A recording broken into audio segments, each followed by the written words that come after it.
حاضرین میں سے ایک صاحب نے عرض کیا کہ دیکھا یہ گیا ہے کہ وہ عام طور پر سطحی نظر سے کہ محبت کم اور ظاہر ہوتی ہے. ایک ہے کہ اللہ سے اس کی محبت عروج پر پہنچ جاتی ہے، وہ پوری زندگی اپنے اللہ کی محبت میں گزارتا ہے، اور دوسرا بھی کرتا ہے لیکن اس کے لیے نہیں ہے، ایک اس میں شامل ہو جائے گا. حضرت صاحب رحمۃ اللہ نے فرمایا کچھ قوت ہر چیز کی ہے، فرق ہے لیکن یہ بہرحال محبت کا مادہ تو ہے. محبت کا مادہ تو ہر ایک میں ہے، کیونکہ بغیر اس کے تو وہ کوئی کام بھی نہیں کر سکتا. یعنی جب انسان کام کرتا ہے دنیا میں تو کیوں کرتا ہے؟ ایک اس کو آرام کی محبت یا کھانے پینے سے محبت ہے یا دولت سے محبت ہے. کہیں صرف کھانے پینے سے محبت ہوتی ہے اور آرام سے، اس کے بعد جب وہ آگے بڑھتا ہے تو دولت سے محبت ہو جاتی ہے. معمولی مزدور جو ہے اس کو دولت سے محبت نہیں ہے، بلکہ اس کو صرف اپنے جسم کو، اپنی جان کو باقی رکھنے سے محبت ہے. یہ بھی ایک محبت ہے، یعنی کھانا ملے، پینا ملے،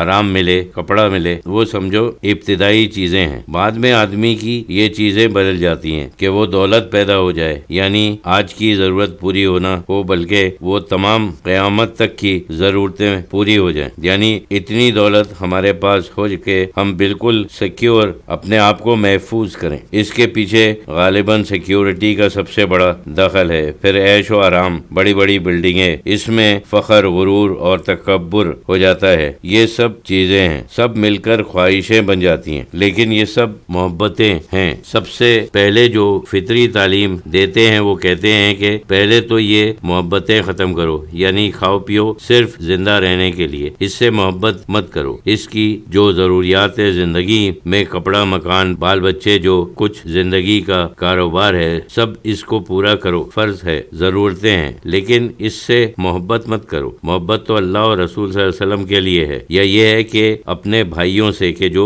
اسی راستے پر چل رہے ہیں. جیسے کہ وہ پچھلے درس میں تھا کہ اللہ کے لیے محبت کرنا، یعنی حدیث میں ہے کہ وہ لوگ جو ایک دوسرے کے ساتھ صرف اللہ کے لیے محبت کرتے ہیں، وہ لوگ ہیں جو سب اللہ کا قرب حاصل کرنے کی کوشش میں ہیں، تو وہ ایک دوسرے سے ہمدردی اور محبت ہوتی ہے. یہ تو اصل میں اللہ ہی کے لیے محبت کرتے ہیں، کیونکہ وہ سب اسی طرف جا رہے ہیں، ایک دوسرے کی مدد کرتے ہیں. اور وہ ہوتا ہے کہ جب دو ہستیاں ایک ہی چیز سے محبت کریں تو آپس میں وہ محبت ہو جاتی ہے. وہ تو ایک لازمی چیز ہے، یہ کچھ جیومیٹریکل ہے. when two things are equal to the same thing they are equal to each other. Geometry theory یہ ہے. حاضرین میں سے ایک صاحب نے معلوم کیا کہ اس کو محبت میں عشق فارسی کا لفظ ہے. حضرت صاحب رحمۃ اللہ نے فرمایا کہ نہیں، ان کے یہاں بھی ہے، لیکن اس کے معنی شدید محبت کے ہیں. یعنی یہ تو شدید محبت ہے کہ انسان بالکل ہوش اور حواس کھو بیٹھتے ہیں. ویسے قرآن شریف میں نہیں آیا، پتہ نہیں حدیث میں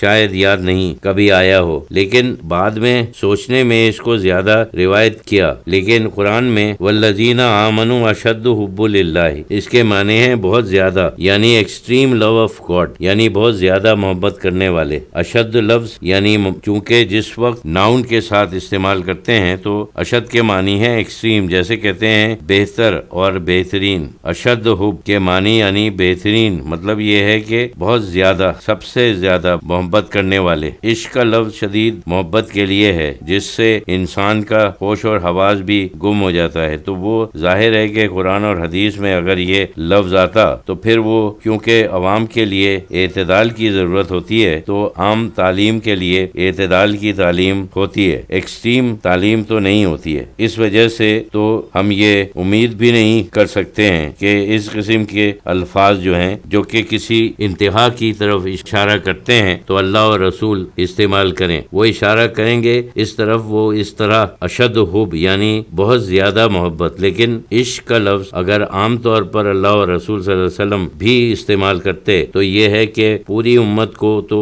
اس کی فکر ہوتی ہے، وہ عشق نہ کر پاتے اور ان کا اعتدال بھی ختم ہو جاتا، تو وہ بے اعتدالی ہو جاتا. اس کی ایک طرف ایک اشارہ اس میں ہے کہ جس وقت رسول کریم صلی اللہ علیہ وسلم معراج پر تشریف لے گئے تو اس میں یہ ہے کہ ایک موقع پر آپ کو 3 پیالیاں پیش کی گئیں کہ جس میں ایک میں دودھ تھا، ایک میں شہد اور ایک میں شراب. تو آپ صلی اللہ علیہ وسلم نے دودھ پسند فرمایا اور اس کو پی لیا. اس وقت فرشتوں نے کہا کہ آپ نے فطرت کو پسند فرمایا، دودھ میں اعتدال ہے، وہ بچے کی غذا ہے، اور کیونکہ اس اس میں مٹھاس بھی ہے اور غذائیت بھی ہے۔ ویسے یہ بھی ہے کہ کوئی انسان صرف دودھ ہی پر ساری عمر زندہ رہ سکتا ہے، صرف وہی ایک چیز ہے مکمل جامع اور اعتدال، نہ گرم ہے نہ سرد ہے، وہ سبھی کچھ ہے۔ تو یہ اسلام ایسے ہی ہے، رسول اللہ صلی اللہ علیہ وسلم کا پیغام اسی میں ہے۔ اب اگر شہد تو خیر نہایت ہی میٹھا بہت گرم ہے تو غالباً اور ویسے مکمل غذا بھی نہیں ہے، ویسے اس میں خوبیاں ہیں، شفا ہے اور بہت کچھ ہے، لیکن اس میں یہ ہے کہ شدت ہے، غالباً اس کی طرف اشارہ شدت ہی کی طرف ہے کہ وہ سب اور ایک بہت قوی قسم کا ہے، اور شراب کی طرف اشارہ عشق اور مستی کے بہت زیادہ وہ مست ہو کر ہوش و حواس کھو دے، یہ بھی تو مناسب نہیں ہے۔